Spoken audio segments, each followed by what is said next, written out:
ఆయన ఎమ్మెల్సీ అయ్యారు. మంత్రిగా కేబినెట్ లోకి అడుగు పెట్టేందుకు కూడా రెడీ అవుతున్నారు.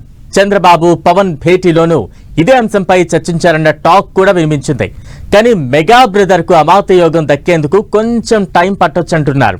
ఇంకో ఏడాదిన్నర తర్వాతే ఆయనను మంత్రివర్గంలోకి తీసుకువచ్చిన టాక్ నడుస్తోంది.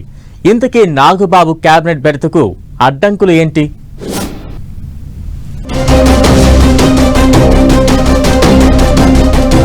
ఆమాత్య యోగం కోసం నాగబాబుకు వెయిటింగ్ తప్పదా? ఏడాదిన్నర తర్వాతే ఆయన్ను కేబినెట్ లోకి తీసుకుంటారా? నాగబాబుకు కేబినెట్ బెర్త్ వెనుక ఈక్వేషన్ మారాయా? మెగా బ్రదర్ నాగబాబు జనసేనలో కీలకంగా పనిచేస్తున్నారు. ఎన్నికలకు ముందు పవన్ తరపున అన్నీ తానే పార్టీ కార్యక్రమాలను చక్కబెడుతూ వచ్చారు. ఈ క్రమంలోనే నాగబాబును లోక్సభ ఎంపీగా పోటీ చేయించాలి అనుకున్నారు. కానీ పొత్తుల్లో భాగంగా ఆ సీటును బీజేపీకి త్యాగం చేసిన పవన్ తన సోదరుడికి సర్ది చెప్పుకున్నారు. ఆ తర్వాత నాగబాబును రాజ్యసభకు పంపుతారన్న టాక్ వినిపించింది. అదీ కుదరలేదు. కానీ నాగబాబును మంత్రివర్గంలోకి తీసుకుంటామని ప్రకటించారు చంద్రబాబు. కాకపోతే అది ఇప్పట్లో అయ్యేలా లేదన్న టాక్ వినిపిస్తుంది. మొన్నే ఎమ్మెల్యే కోట ఎమ్మెల్సీగా ఎన్నికైన నాగబాబును ఇప్పుడే మంత్రివర్గంలోకి తీసుకుంటే టీడీపీలోని ఆశావాహులతో పాటు బీజేపీ నేతల నుంచి ఒత్తిడి వచ్చే అవకాశం ఉందట. అందుకే నాగబాబును ఇప్పట్లో మంత్రివర్గంలోకి తీసుకోరని, ఏడాదిన్నర తర్వాతే ఆయనకు ఆమాత్య యోగం దక్కొచ్చని అభిప్రాయాలు వ్యక్తమవుతున్నాయి.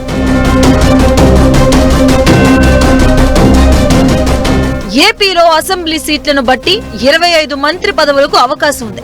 ప్రస్తుత మంత్రివర్గంలో 24 మంది ఉన్నారు. జనసేన నుంచి ప్రస్తుతం పవన్ కళ్యాణ్, కందుల దుర్గేష్, నాదెండ్ల మనోహర్ మంత్రులుగా ఉన్నారు. కూటమి పొత్తుల్లో భాగంగా జనసేనకు 4, బీజేపీకి 1 మంత్రి పదవి ఇవ్వాల్సి ఉంది. జనసేన నుంచి భర్తీ కావాల్సిన ఆ ఒక్క స్థానం నాగబాబుకు ఇస్తారని అనుకున్నారు. అందుకు అనుగుణంగానే చంద్రబాబు ప్రకటన కూడా చేశారు. కానీ ఇప్పుడున్న పరిస్థితుల్లో నాగబాబును కేబినెట్లోకి తీసుకోవడం కరెక్టా కాదా అని లెక్కలు వేసుకుంటున్నారట కూటమి పెద్దలు.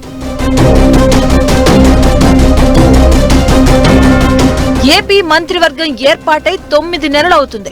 మంత్రులు తన శాఖలపై పట్టు సాధించేందుకు ఈ సమయం తక్కువే. మరో ఏడాది అయితే వారి పనితీరుపై ఓ నిర్ణయానికి రావచ్చు. అందుకే కేబినెట్ రీఫిల్లింగ్ పేరుతో ఎవరినీ ఇబ్బంది పెట్టొద్దని భావిస్తున్నారట కూటమి పెద్దలు. మొదటి 3 ఏళ్లు మంత్రివర్గం అలాగే ఉంచి చివరి 2 ఏళ్లలో మార్పులు చేర్పులు చేపట్టొచ్చంటున్నారు. అంటే 2027లో మంత్రివర్గంలో మార్పులు చేర్పులు చేసి కొంతమందిని తీసుకొని కొందరికి శాఖలు మారుస్తారని అంటున్నారు. అలా అప్పటిదాకా ఆగడానికి మరో కారణం కూడా ఉందట. 2027లో పెద్ద ఎత్తున ఎమ్మెల్సీ పదవులు ఖాళీ అవుతాయి. ఎమ్మెల్యేల సంఖ్యను బట్టి ఆ సీట్లన్నీ కూటమికే దక్కుతాయి. అలా పలువురు నేతలకు హామీ ఇచ్చినట్లుగా వారిని ముందు చట్టసభల్లో చోటిచ్చి వారిలో అర్హులకు మంత్రి పదవులు ఇచ్చే ఆలోచన చేస్తున్నారట. ప్రస్తుతానికైతే ఇప్పుడున్న మంత్రివర్గమే కొనసాగుతుందని అంటున్నారు కూటమి లీడర్స్.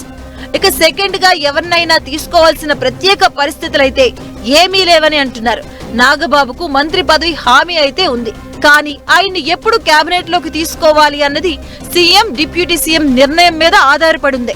అయితే నాగబాబుని తీసుకుంటే మిగిలిన వారి నుంచి అసంతృప్తులు వ్యక్తమవుతాయేమోనని భావిస్తున్నారట. నాగబాబు ఒక్కరికే మంత్రి పదవి ఇస్తే బీజేపీ, టీడీపీలోని ఆశావాహులకు సమాధానం చెప్పుకోవాల్సి వస్తుందని అనుకుంటున్నారట. దాంతో పాటు చట్టసభలకు నాగబాబు కొత్త కాబట్టి కొంతకాలం ఆయన ఎమ్మెల్సీగా పనిచేసిన తర్వాత మంత్రిగా అవకాశం ఇస్తే బెటర్ గా రాణిస్తారనే ఆలోచన కూడా ఉందట. పిఠాపురం వర్మకు ఎమ్మెల్సీ హామీ పెండింగ్ లో ఉంది. ఆయనతో పాటు మరికొందరికి ఆ హామీని తీర్చి ఆ తర్వాత నాగబాబు సహా ఎవరికి ఏ పదవి ఇచ్చినా ఇబ్బంది ఉండదని కూడా భావిస్తున్నారట. అయితే ఈ నెల 30న ఎమ్మెల్సీగా నాగబాబు బాధ్యతలు చేపట్టనున్నారు. ఇక ఆయనకు మంత్రి పదవి ఆలస్యమన్న వార్తల్లో నిజమెంతో వేచి చూడాలి.